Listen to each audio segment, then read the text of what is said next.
facing our fears, laughing through the chaos and drinking some beers. So here's to the laughs, the groans and the cheers, all the awkward moments, and we're still here. Cause in the end we're just doing our thing. It's our crazy life, oh, one more thing. Oh, one more thing.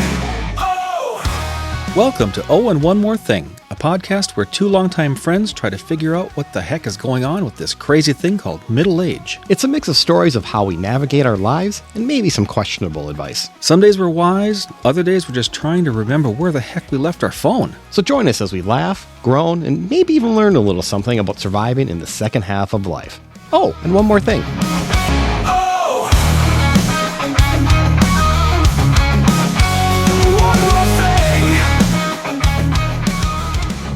Hi, I'm Brian. Welcome to Oh and One More Thing. Hi, I'm Rob. Welcome, everyone. We're glad you're here. What's new with you, Rob? I did a little golfing this past week. Golf? Yeah. There's still snow on the ground. Well, Nintendo golf, but same thing. There you go. Yeah. I do. It reminds me, I have a little golfing story for you. Okay. So 3 golf clubs went into a bar. Yeah. The putter asked for a beer, and the wedge ordered a tequila, naturally. Right. The third said, nothing for me. I'm the driver.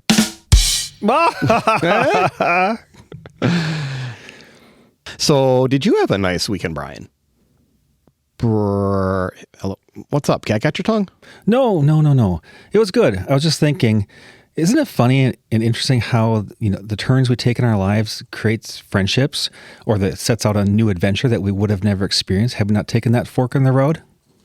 I agree. I think if it wasn't for our daughters being in show choir, we never would have met. It was kind of a blessing in disguise, don't you think? I totally agree. Yeah. The chaperoning of show choir was hands down one of the greatest experiences of my lives with my kids. I absolutely agree. Better late than never. Maybe we should tell our listeners what show choir is. Yeah, show choir is a group of middle school, high school singers who perform songs while dancing to choreography. It's kind of a big deal in the Midwest. And when I say the Midwest, we're in Minnesota. We had 8 or 9 groups in our state. But Wisconsin, Iowa, South Dakota, lots and lots of high schools do show choir. And we travel from school to school. There's local, national competitions that our high school competes in. It's super fun. Yeah, and Rob and I, we were volunteering as trailer dads, which means we were in charge of the equipment, transporting it from event, keeping it all together, getting it on the truck, setting up the equipment on stage. Yep. And sometimes we even got it set up just by the skin of our teeth. Yeah, those competitions are fierce. It's a long day. I mean, some of those competitions you leave at 6 a.m., you're not back till 3, 4 in the morning, up that entire time. But of all that time you're there, it's 20 minutes of complete chaos and hours of downtime. But that chaos it's insane. It's really fun. Yeah. Some of the funnier situations you get into is when you're a little late getting things on the stage and the performers are coming on. Yeah, because the competition is timed. You have so much time to get on and off the stage and perform. It's going. Yeah, it's going. And then if you are seen on stage as a trailer dad, you get docked points. So you have to basically hide under the risers. And let me tell you, that is the weirdest and grossest thing because all the glitter, all the hair, all that crap falls on you. And then you see the stage that you're laying under trying to not die, bouncing up and down. Yeah, those puppies move. It's scary, but the kids love it. We loved it. Yeah, and it's fun. Yep, and the one thing I really took away from it, besides obviously we did it for our kids and spending time with them and what they're into. Right. But the one thing I took away from it, 2 things. First one is Water Joe. What is Water Joe? Water Joe, caffeinated water. It is. Oh, like liquid death. Yeah, kind of, but it's not. It's just regular water. But at those 2, 3, 4 in the mornings when you're coming home, I can't pound Mountain Dews and Red Bulls, and I just get all too much sugar. Yeah, and Water Joe it's great. It's great. That's awesome. Because we'd be in the truck driving home at 2, 3, 4 o'clock in the morning. Right, you're right. Yeah, it's crazy. And that's how we met. That's the second part. That's how we met. Yep. So thanks, show choir. Thank you. Aww. Did you notice what we've been doing there in our conversation? We were using idioms. Well, don't call me an idiot. I mean, what's an idiom? Well, funny you should ask. That's what our topic is today. An idiom is a phrase that has a figurative meaning that's different from the literal meaning of the words in the phrase. Okay. Idioms are types of figurative language where we're talking about our favorite idioms today and learning where they came from, So sit back and relax while we drop some knowledge on you. Absolutely. Here we go, Rob. Start us off. I will. And going to bring it back to show choir and start with break a leg. Why do we say that? What is up with that? That feels so wrong to wish doesn't it? somebody to break their legs. Yeah, and I was always curious about it, and finally, after years and years of, as we are clearly in the show business field, being show choir trailer dads, I asked our show choir director, Aaron, like, what does that mean? And according to him, and I did some research, and I do concur with what he said, the side curtains in a stage, so when you look at the stage on the left and the right, there's all these like black curtains that drop down. Those are called legs. No, really? Really? So I did not know that. I didn't know that either until I asked Aaron. But as a performer would step past those curtains, they would break a leg for the curtain call. Break the curtain Break leg. the curtain leg, right? There's a couple other definitions I found too in my Googling. Audience members in ancient Greece would stomp their feet to show appreciation. If they stomp too hard, they might break their leg. Oh, really?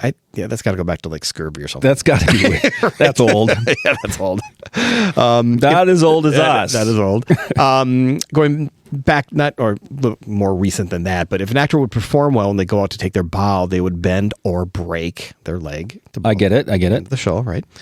And in appreciation of a good performance, audience members in Elizabethan England would throw money onto the stage. Why don't we do that now? Right. And the actor would have to bend or break his leg to pick it up. Well, those are fascinating definitions. I would have never thought that's what that meant. Yeah. I also think I can relate that to Game of Thrones. You bend the knee. Bend the knee. Bend the knee. Yep. Yeah. We'll talk about that later. Yeah. I got another one for you. Okay. By the skin of your teeth. Okay. This one has always been weird. That is weird. But it means barely succeed at something or to narrowly avoid something, usually something bad. For example, you might say he escaped from the secret police by the skin of his teeth. Sure. The phrase is from the Bible, Job 19:20, where Job says, "I escaped with the skin of my teeth," which he's referring to after an illness. Okay. So he refers to escaping the illness by the skin of his teeth. Okay. I know that's a little far. That's a little far, but yeah. I still use the phrase today. I just never knew where it came from. I use it all the time. Yeah, I think when I was doing my research, there were a few of these that were related to the Bible, and then we kind of transplanted them into our current society. Right. Which I found very interesting. Like I didn't realize a lot of these were quite that old. Right. I know how they actually came to be is fascinating. It's interesting. All right. Well, I got one. Okay, go for it. I've always wondered about. It's kind of more work related for me, but it's breaking the ice or an icebreaker. Well, I get the icebreaker part of it, but break the ice? Break the ice, yeah. So what it means is to say or do something to make people feel more relaxed and comfortable. Especially makes sense. Especially at the beginning of a social event or a meeting. So I get the icebreaker part. But where did it come from? So this gets pretty deep. So the phrase itself has been used in the English language since at least 1579, when Sir Thomas North used it in his translation of Plutarch's Parallel Lives. What? Who is Plutarch, you ask? I don't even know what that is. I don't even. Let me tell you, because I did my research. Plutarch is a Greek historian and biographer and an essayist who lived approximately 46 to 120 AD. Okay, we're getting far back there. I know, but all right, I'll stop going down the rabbit hole. So I use icebreakers in work meetings. That's really kind of what got me interested in this one and what kind of where they came from. Why do we keep using them?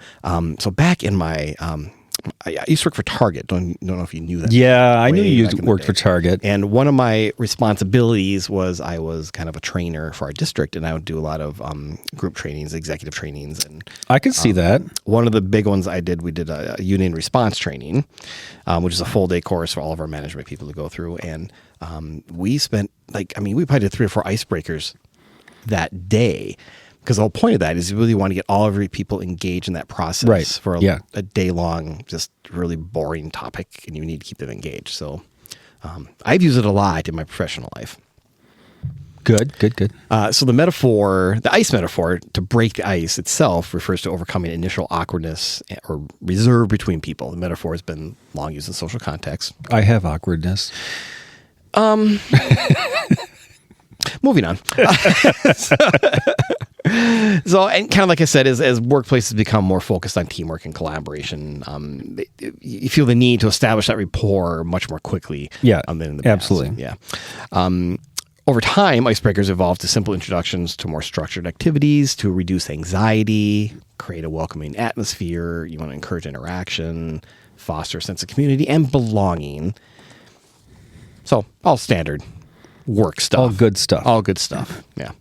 So this has led to the widespread adoption of icebreakers in meetings, workshops, and training sessions. So next time you go to one, pull out your best Cliff Clavin and say, I have a little known fact. I will do that. Yes. And I'll ask everyone about their fact. Right. Okay, I got one for you. Okay. A blessing in disguise. Okay. Rob, you're a blessing in disguise. Oh, bless you, my child. The phrase is traced back to the work of English writer James Hervey. Okay. He lived from 1714 to 1758. He's old. Yeah. I don't think he's around anymore. Probably not.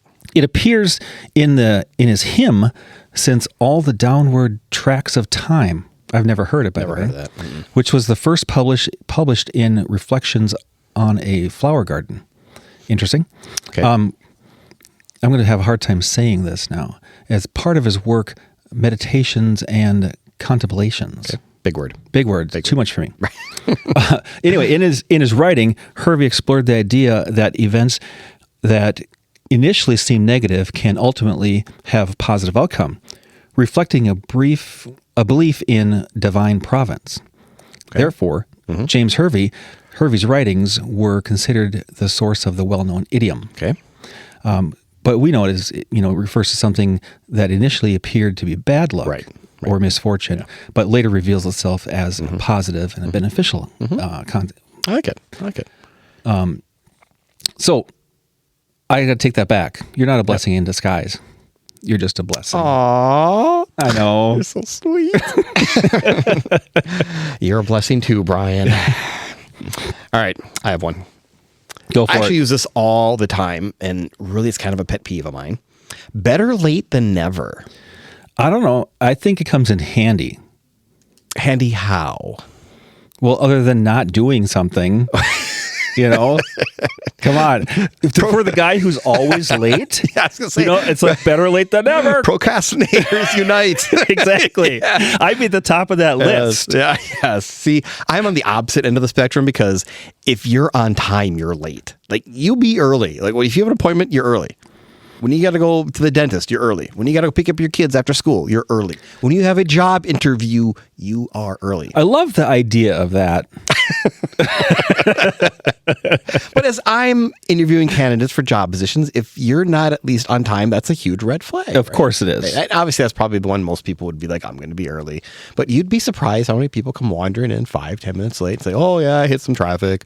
But, I'm referring to I can wish you a belated happy birthday. Well, yeah, yes. Better late than never. I.e., you Because forgot. I didn't forget you. Well, you forgot until you saw it on Facebook. I did.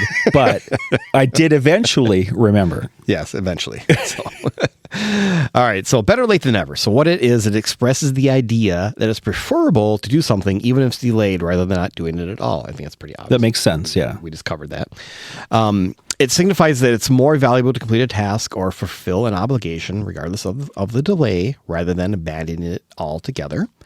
It's often used to provide reassurance or justification when something has been delayed. A birthday wish. Come on, are you ever going to let that go? Never. It can also be used to express a sense of relief or gratitude when something finally does happen, even if it's much later than expected. But the phrase itself has historical roots, with early usage found in works like Geoffrey Chaucer's The Canterbury Tales. Oh, yes, the Canterbury Tales. Yes, which means, again, it's very old. Which a lot of these idioms are very old, so that's why it's interesting to find out. I don't think you'd get a new idiom anymore.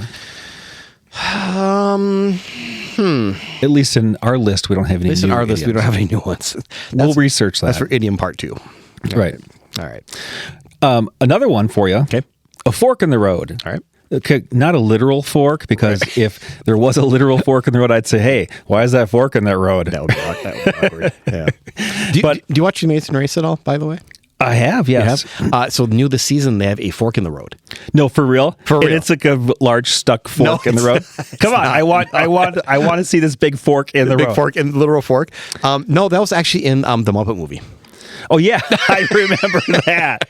Yes. It was. That's so funny. Yes, it was. All right. So it originates from the literal image of a road splitting in two branches, which that makes sense. We all know that, Right. like the prongs of a fork. And it is used metaphorically to represent the point in life where significant decisions need to be made between two distinct paths. The earliest known use of the phrase is credited to Washington Irving in his Chronicles of Wolfert's Roost from 1855, where he first used a fork in a road to describe a road split. But I really like the metaphorical meaning, a crucial point in life where a choice must be made between two options. Yeah. I think that is more used today than anything else. Yes. Than the actual literal meaning. Yeah, the literal is like, okay, that makes sense, dumb. But the metaphorical, I like that because it was a big decision in life. Right. And you had to make a choice, and there it is. Right. Hey, Brian. Hey, what? Cat's got your tongue. I know every day. No, that's our next one. Oh, I thought you were talking about in this podcast. No, that's our next idiom. Because, that happens frequently, as you've probably figured out. It does happen. So what does it actually mean? It suggests that the person is inexplicably, that's a big word, silent, perhaps due to shyness, embarrassment, or an inability to find the right words. Oh, I've been that. Yeah, right. I've been I think we've all been there. shy. Yeah. I'm a shy person. Yeah, no, you're not. It's often used to prompt a response or to break an awkward silence. I usually, I say a lot, clearly, but usually I will laugh in an awkward moment. You do the little giggle? Yeah, because I can't not make a sound. So the phrase's origins are thought to be grim and may date back to ancient Egypt or the Middle Ages. So this is where it gets weird. Some have suggested that ancient kings would punish those who displeased them by cutting out their tongues and feeding them to their pet cats. You know, I've actually heard that. You have? Yeah. Okay. So it again, so the whole research thing and just learning, I had heard that's what they did. And it's like, that's creepy. It is creepy. And it also proves the fact that in real life, cats are evil. We're not trying to say anything about your cats out there. No, love cat people. And cats are evil. But another theory I kind of like better. Well, I guess I should rephrase that. Another theory I find more believable. Yeah, okay. is that it comes from naval history, where a cat o' nine tails whip was used as punishment. Ooh, that does not sound good. And then pain could cause a person to be speechless. So that makes a lot of sense. Yeah, it makes more sense than the stupid cat thing, right? Yeah, absolutely.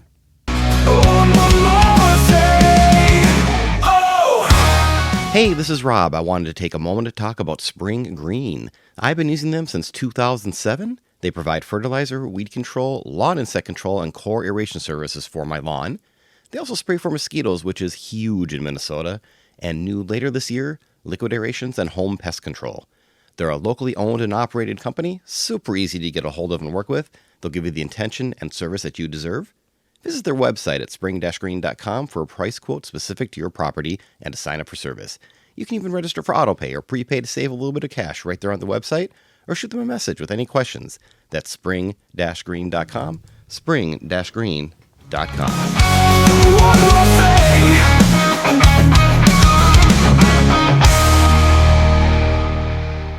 Okay, this is one of my favorites. Okay. And I like it, and there's a reason why. Okay. A piece of cake. Piece of cake. Yeah. What is your favorite cake? Oh, I like cake. I think my favorite cake, well, all cakes, first of all, cake is like the best dessert. It is. Yes. By far. But I think my favorite cake is a cake that my wife and I make. It's a coconut cake. So that does turn people off, but it's 4 layers. Yeah, you need It's got this amazing coconut frosting in between everything. Yeah, but you'd have to like coconut. I am hungry. Yeah. Do you have a favorite cake? I do. I would probably pick 2. Nothing bundt cakes. Oh, they're good. It's kind of a cake, but not a cake. It's a bundt cake, but it's not a cake. It's a cake. And believe it or not, Costco cakes. Costco cakes. I like the buttercream and the vanilla. But quite honestly, I'm not. I love cakes, but I really love the frosting. Do tell. I mean, I could sit down with a tub of Betty Crocker just frosting and go to town. Oh, Rah. Yeah. And That's not good for you. well, it works out great too because my wife's not a huge fan of frosting, so we'll get a cake and she'll eat the cake part and I'll eat the frosting part. Oh yeah, I've seen people just eat just the cake piece out of a layered cake and leave the rims of frosting. Right, and I come by behind them with a big old fork and scoop it up. Lap it up. Well, the phrase piece of cake means something is easily accomplished, and its origin likely stems from the practice of giving cake as a prize, like in cakewalks. Cakewalk, yes, okay. Which was a type of competition prevalent in the southern United States where winners would take a cake. Oh, it's big in the churches up here too. I mean, I again, back to our previous conversations, I grew up Catholic and we had lots of cakewalks in churches. I always saw it as when the kids are young. Yes. In Catholic school. Yes. Another version of that is, let them eat cake.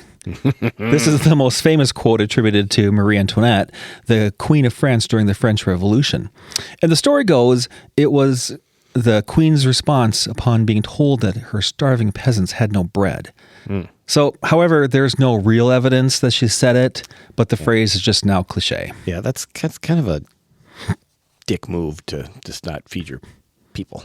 Well, come on, it was French Revolution. They're all starving. They're all kind of, okay. Are you feeling a little under the weather? You know how many times I'm under the weather? How many? More than I should be. Countless. But what the heck does that mean? Well, let me tell you. Oh, I'm glad you have a definition for me. I do. So originally, it came from nautical terms, where sailors who were feeling unwell would go below deck during to escape the harsh weather conditions where they're getting pummeled by the rain and the wind and all that, essentially putting themselves under the weather on the deck above. Well, that's interesting. Right. So this is the act of seeking shelter from the elements while the sick is the basis for the idiom today. It's a way to say you're not at your best, perhaps feeling a bit tired, achy, or having a slight cold. But I'm more curious, what kind of person are you when you're sick? I tend to be pretty quiet. Okay. And I'd rather be alone than have anybody doubting over me. Okay. But now you just said that if you're feeling tired, so I can be under the weather when I want to take a nap? Yes. Nice. I think I might have to use that one. I think you should. I got another one for you. Okay. Here, this is kind of a fun one. All right. Pulling your leg. No, you're not. No, not yet. Not yet. But it's a strange term, right? Yeah, that is weird. Why would we say it? Yeah. Well, it originated in the 18th and 19th century in London and comes from the criminal world. Really? What? That doesn't sound right. It means to trick someone into believing something that's not true. Ah. Okay, I get it. I've pulled people's leg before. Yes. The term originates from the Victorian London in the mid-19th century. And back then, thieves, particularly pickpockets, would pull all their victims' legs to disorient them momentarily while allowing the opportunity to rob them. That makes sense now. Okay, I get it. Yeah, so the act of actually doing it is how it came about. It's a way of saying you're kidding or joking with somebody, trying to make them believe something that's not real. It's typically done in a lighthearted manner with no malicious intent. Yeah, but I'm still curious, how did it go from criminal to comedy? Probably a stand-up comedian. Probably. Yeah. That dates back to the 1920s. And, I didn't know what to do, so I pulled their leg. Yes, right. So hands down, I think that is a great fact. I like that one. Yeah. Speaking of hands down. What is it? Well, let me tell you. It originated in horse racing back in the mid-19th century. Oh, really? Really? What did they do to create that? So it was used to describe a win that was easy by a large margin or without much effort. The phrase comes from the action of the jockey. What they would do is they drop their reins and they'd hold their hands at their sides when the horse was far ahead. That victory was assured. Can you see them doing that? Interesting. Could you see them doing that in today's environment? No. I mean, you see those jockeys on the horses. Oh, yeah. And they're like, I don't know how they stay on, first of all. Yeah, they're moving. It's cruising. And then to not hold the reins anymore? Yeah. Yeah, no. Pretty scary. Never happened. It can also mean something is definitely the best without any doubt. For example, that's hands down the best movie I've ever seen, or this podcast. Hands down, the strangest podcast. That was strange. Obscure, quirky. Obscure and quirky, yes. Here's another one for you. Okay. Caught red-handed. Okay. So that originates from old Scottish law where red-handed meant being caught with blood on your hands. Ooh. Well, that makes sense. Specifically referring to catching someone in the act of poaching or a murder. Ooh, nasty stuff. Right. The blood would be on their hands, served as undeniable evidence of their crime, or caught in the act. in the act. Caught in the act. Got it. It signifies that there's no way to deny or explain away the action. It often used in the context of crime, but can also be used for serious misdeeds. For less serious misdeeds. Or less, yeah. Well, that's what I meant to say. I know. I could feel it. Yeah. Have you ever been caught red-handed? Well, I'm going to say we've all probably been caught red-handed at one point. So, for example, taking a cookie from the cookie jar. Who stole that cookie from the cookie jar? Do you remember that song? Yeah. Who, me? Yes, you. Couldn't be. Then who? Yes, that one. Played that when I was a kid. Right. But yeah, my mother would catch me all the time. Oh, I could never all get the time. anything by her. No. It's funny how moms always find out no matter what. No matter what. Somehow mom knew. They knew. Yeah, hated that. I can never get away. That's why I was an angel. I never did anything wrong. As far as you know. Come on. Yeah. I'm still an angel today. Are you? Yeah. Are you an angel when you wake up on the wrong side of the bed? What? Right. Is that another one? It is another one. It is believed. We walked right into that. Is that crazy how we set that up? So it's believed to originated in ancient Rome, where people considered getting out of bed on the left side to be bad luck, Really? signifying a potential for a negative day ahead. Essentially, the Romans associated the left side with misfortune, leading to the modern interpretation of being in a bad mood when you wake up on the wrong side. See, now, that explains my pleasant demeanor because I sleep on the right side of the bed. So that would explain why I'm always in a bad mood. Because you sleep on the left side? Because I sleep on the left side and I get out of the left side of the bed. There you go. Every day. There's your answer. I get out on the right side every day. Is that why you're happy? It is. Or is it the U curve?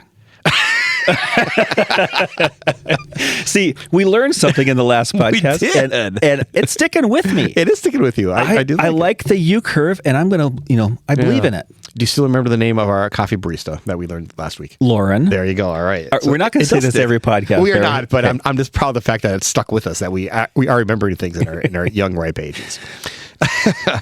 So one last thing on that, though, it implies that their negative disposition is unexplained or perhaps trivial, originating from the moment that they woke up, as if the way someone physically gets out of bed can somehow influence their mood for the rest of the day.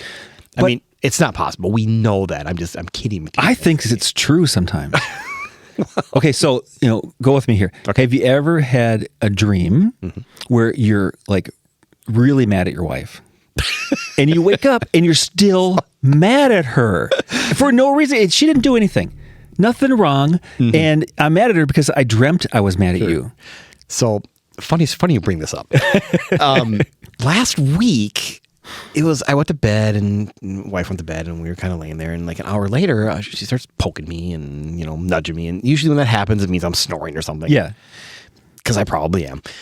But it kept happening. And throughout the night, she just kind of poke me, or she'd, where you turn over, but you turn over really hard to wake up the person you're sleeping next to. And she, oh man, I was furious. I was going to get up. I was going to smack her. I was going to yell at her, go sleep downstairs. And then I woke up the next morning and I'm like, what the heck was that? And so I asked her that afternoon after work, I'm like, do you remember kind of poking at me last night? She said, no, I slept the whole night. I don't remember a thing. Were you dreaming it? Well, that's what I'm wondering. I mean, I maybe she just would roll over and just accidentally touch. Loving touch. Loving. And I took it as it's a threat. but the next day she had no idea. But isn't it crazy how your brain makes you think these things that you didn't understand? Right. Yeah. Yeah, it's insane. So I have one more. Okay. Rule of thumb. All right. And I use rule of thumb on a regular basis. I think it's interesting, but I never knew where it came from. Right. So it originated in the 1600s as a way to describe or a rough measurement or a practical method of using something. Okay. It comes from using the body part, like the thumb, to make approximate measurements. Okay. And I think I do that because, my hobby is I'm an artist. You're an artist. And so I can use the digits and my fingers, my thumb, and measure out my paintings. So when I picture an artist and measuring the thumb and all that, I picture like, Bugs Bunny. It's not the cliche artist. That's the first thing I picture is Bugs Bunny holding the palette. And he's got the hat on. He's got the brush, and he's holding his thumb out and he paints. Do you do that? No, but I'd like you to think I do. In my head, you do that every time you paint. In your head, that's what I do. That's what you do. But so when you said you use it all the time, like do you like figuratively use it like that, or do you? No, I use it as the phrase, as Rule of thumb. the rule of thumb in how we're going to do this task. This is the general idea. Okay. I use it in that way, but it kind of works in the trades. The phrase originated in the trades like textiles, where the width of the thumb was used to measure quantity. Oh, okay. With carpenters, it's used. The width of the thumb is used to approximately an inch, so you can use it to measure. Okay, sure. It makes sense unless you have like huge, like clompy monster hands. I think mine's about an inch. You're normal-ish. Yeah. And then right here, it tells me that artists use their thumb to get a sense of perspective on distance of objects. I mean, if it's on the Google machine, obviously it's true. I know. So Google, it's my friend. Right? Yeah. Oh, funny. That was quite the list. Yeah, it was good. Yeah, we didn't even scratch the surface on the topic, but I had fun. Maybe learned a thing along the way. I did. I've learned actually quite a few things. Okay. But I know we have a lot more we could discuss. Mm-hmm. Like? We'll save that for the second idiom podcast. Okay. I like it. I'm glad we took this time to deep dive into idioms, though. Yes. A bunch of these things I always wanted to know, but I was, afraid to ask. Afraid to ask. Mm-hmm. Or didn't want to because I didn't really want to know. Right. Or take the effort. Right. Yeah. Well, that's it for today. Oh, and one more thing. Hey, what? Time flies when you're having fun. It certainly does.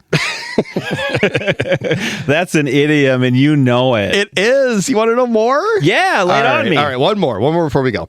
It expresses the idea that enjoyable experiences seem to pass much more quickly than the unpleasant or boring ones. Yeah, that makes sense. Yeah, or that when you're engaged in something that you really enjoy, you tend to lose track of time, like this podcast. Hey, remember to subscribe. Subscribe, please. Yes, please. This phenomenon is related to the way our brains process information and emotions. When we're having fun, our attention is focused on the present moment and we're less aware of the passage of time. Also, when we are enjoying ourselves, our brains are releasing chemicals that add to the experience, and those chemicals can alter our perception of time. So there it is. Yeah. That's it. I promise. No Good. more. No more. I have never been more enlightened. Right. Until the next time, everyone. Thanks for listening. All right. Thanks. See you then. Bye. Bye. Hey, do you want to go paint the town red?